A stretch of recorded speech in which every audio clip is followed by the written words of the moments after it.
Hi guys, we're going to talk about the cost of capital and we'll focus on the components of capital, which is debt, preferred stock, and common equity. Then we'll talk about weighted average cost of capital. We'll look at also at the factors that affect the WACC, and then we'll see how to adjust for cost of capital uh, for risk. In previous chapter, we examined the major sources of financing is stocks, bonds, and preferred stock, and the cost of those instruments. In this chapter, we put those pieces together and estimate the weighted average cost of capital that is used to determine the intrinsic value. So which are the source of capital that firm use is long-term debt, preferred stock, and common equity. The other components like account payable, accruals, and deferred taxes are not source of funding that come from investors. So they are included in calculation of cost of capital. Should we consider before tax versus after tax? Is always after tax cost of capital. Should we use marginal or historical embedded costs? We use marginal cost of capital because cost of capital is used primarily to make decisions which involve raising and investing new capital. So the first component of cost of capital is cost of debt, right? There are three methods to use. One is ask an investment bankers what the coupon rate would be on the debt. Second, find the bond rating for company and use the yield on other bonds with a similar rating. And third, find the yield on the company's debt if it has any. And we know we discussed in previous chapter how to calculate the cost of bond, and this is how we do adjust it for tax because interest is tax deductible. Flotation cost here is so small, so we ignore it. If there's a preferred stock, we know preferred stock is kind of in perpetuity, and this is the equation to calculate the preferred stock costs. And the flotation cost is adjusted in the denominator like this. And then the flotation cost is important because it's significant, all right? Preferred stock is more risky than the investors, so its after-tax cost of, yield, after-tax yield to investors and to company is higher than the bond. Okay, now the third important source of capital is common equity. And this common equity is by issuing new shares of common equity or indirectly by reinvesting earnings that are not paid out as dividend, and that is return earning. But the return earning has an opportunity cost because it's been returned, is not distributed to the investor. So in case of return earning, the cost of return earning is an opportunity cost of expected rate of return that investor can earn if they have been distributed to them, right? Or this is what they expect from the company, right? So return share stockholders could earn on alternative investment of equal risk is an opportunity cost of reinvested earnings. There are three ways to determine the cost of equity. One is CAPM, another is discount cash flow method, and the third is on bond yield plus judgmental risk premium. CAPM is straightforward. Is risk-free rate plus risk premium times beta of the stock, and the beta of the stock is systematic risk, and that is in discussing depth in chapter number 9 on stock and corporate valuation, right? So that plugging in those values will get a cost of equity is 12.8, but you can see here the risk premium that the equation uses is 5.6. Usually the risk premium that analysts use the rate on long-term government bonds and as an estimate of risk-free rate, and usually the market risk premium is subject to a rate of 3.5 to 6% for the market risk premium, all right? And the dividend growth model, the other model that is being used is dividend growth model is this equation you can use. And the growth rate is important, the estimate of growth rate. How do I get the estimate of growth rate? Well, you can get a historical growth rate. If you believe the future will be like past, you can use the historical growth rate to estimate the future growth rate. Or you can refer one of the websites, including Bloomberg or Value Line or Zex, to estimate the growth rate. And And you can use an earning retention model, and this earning retention model uses return on equity. So if you know the retention rate and the return on equity, you can find the growth rate using this equation.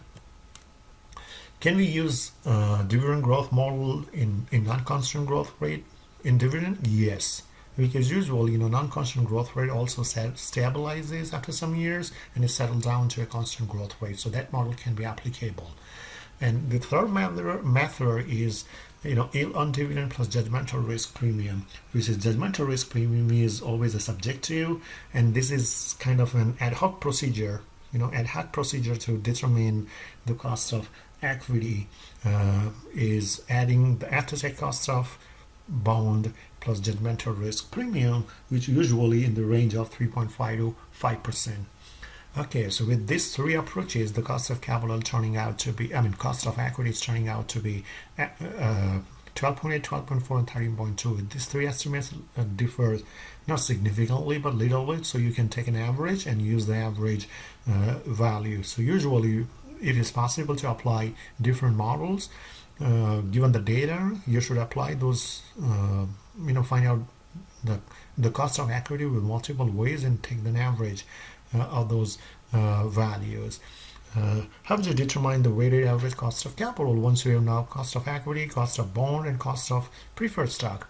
So the weighted average cost of capital, right, is the weighted average cost of component of capital. Right, and so what is weight? Weights are the percentage of the firms that will be financed by each components, and if possible, always use target weights for the percentage of the firm. What is the target percentage? This is the proportion of capital of each component the firm plans to use on a regular basis is target weights, and they wanted to maintain the target weights. So if possible, use target. If not target, then use the market weights. All right. So this is the target weights of each component: capital, debt, preferred stock, and equity. This is what just before I talk about. If the debt is, the price of the bond is $1,153 and 70,000 bonds. So what is the market value? Is price times bond. Preferred stock price is there. The number of preferred stocks outstanding, we have 200,000. You can get the market value of preferred stock. Similarly, you can find the market value of common stock.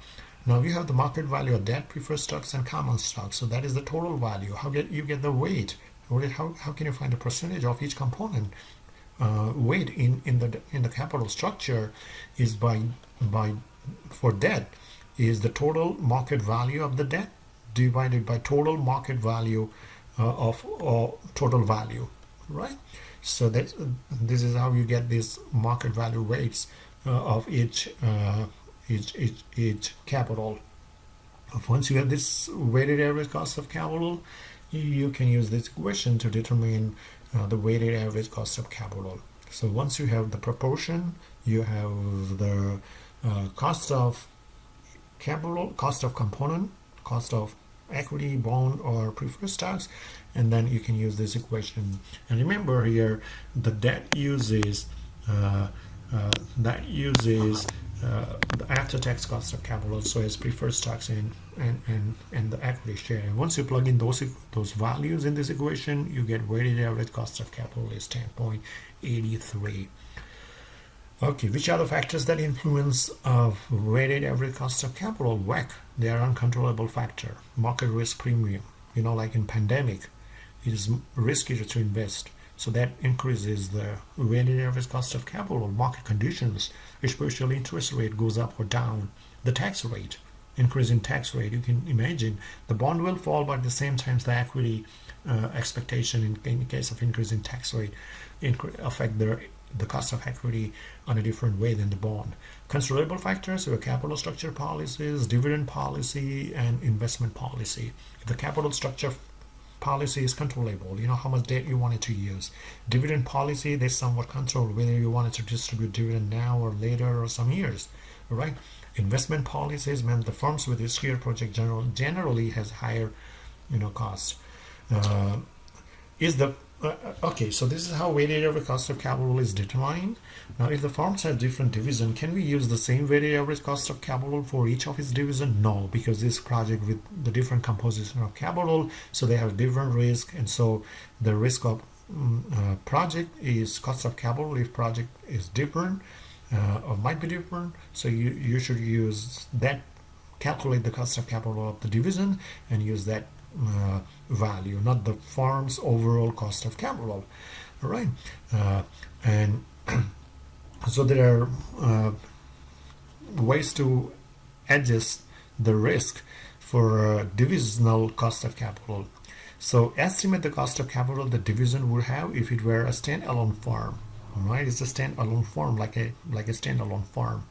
So that requires estimating a division's beta, cost of debt, and capital structure, because cost of equity is being used. So you need to have a division beta. How do you find the division beta? So pure play method suggests that you should find the several publicly traded companies exclusively in the project's business and use the average of their betas. Let's say you have 10 companies have a similar business than your projects. Use their beta, average them out, and can use the beta as a proxy to find the cost of equity. Accounting, another method is accounting beta method of estimating beta. Is you have run regression between projects ROA and S&P index ROA, and this accounting beta are correlated with the market beta, but normally you can get data on new projects ROAs before capital budgeting decisions has been made. So you can use an accounting beta to estimate the beta of the project. So in this accounting beta method, here we could run a regression of the division's accounting return on assets against the average return on assets for a large sample of companies, such as those included in the S&P 500. So beta determined in this way are called an accounting beta. So there are different ways for measuring divisionals beta. So division cost of capital with using CAPM, your beta of division, right? One of the method can be employed to find out the division beta and the risk premium. So you can find the divisional cost of capital, and you can see here the divisional cost of capital is somewhat different than the firm's cost of capital. Right, is 10.83. So it's wrong to use a firm's weighted average cost of capital and substitute for the divisional beta. It may cost risky. It may be riskier, right? What are the ways that you can find the cost of capital for the individual projects? There are three ways to view a project risk. It's a standalone risk, corporate risk, and the market risk. What is standalone risk? Is variability of the cash flow, and it is a risk that a company would have if the company had only this one project. Right. So it is easy to calculate variability in cash flow, right? While the market risk is also called the beta risk, is the risk of the projects seen by well-diversified stockholders who owns many different stocks, and project market risk is measured by the effect on the firm's overall beta coefficient. And the corporate risk is called the within-firm risk. It is the variability of the projects contributes to the corporation's return, consideration to the fact that the project represents only one asset of the firm's portfolio of assets, and so some of its risk will be diversified away by other projects within the firm. So, and the corporate risk is being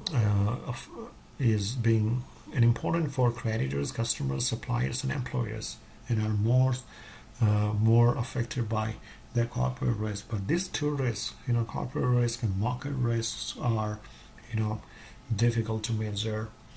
All right, so so how do we project-specific risk-adjusted cost of capital is being calculated? Start by calculating division cost of capital. Use judgment to scale up or down the cost of capital for individual projects related to divisional cost of capital. So let's say if your project cost of capital turning out to be 14%, and the individual so the division cost of capital is 14%, and the project relative to division cost of capital is 12%. Then project in comparison to divisional cost of capital is less riskier, right?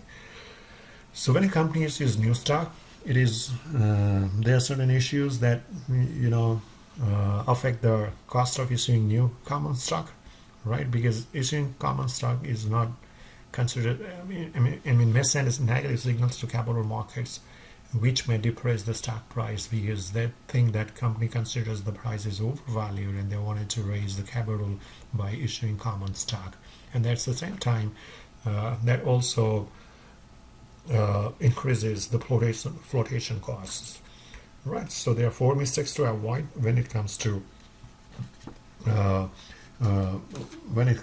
estimate the cost of capital.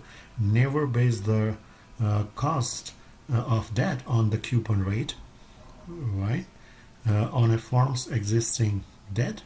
When estimating market risk premium, for the CAPM method, never use the historical average return on stocks in conjunction with the current return on T-bill, right? So never ever do. So the historical return on bonds should be subtracted from the past average return on stocks to calculate the historical market risk premium.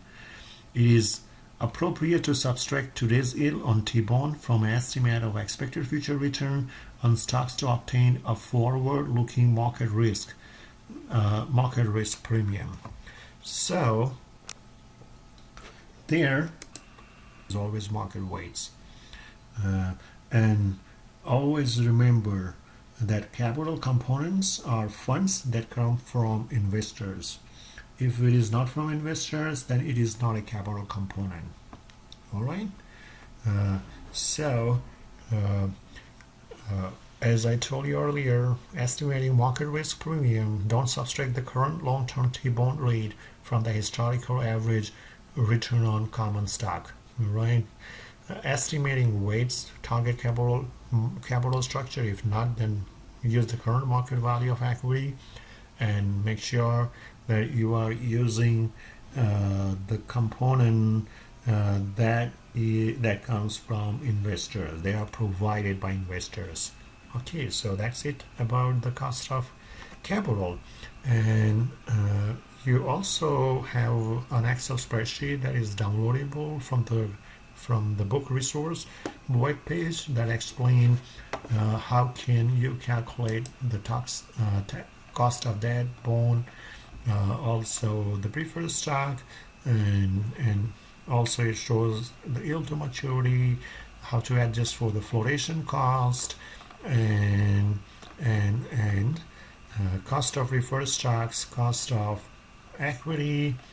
Given the historical data, you can estimate the beta, and using that information, we can calculate the cost of equity using dividend growth approach, retention growth model, as well as analysts forecast, and finally you can find out the weighted average cost of capital, and that also shows how to adjust for the flotation cost in calculation of cost of equity and cost of preferred stock, right? So that is it from this chapter. Thank you so much. Have a lovely holidays. Bye bye.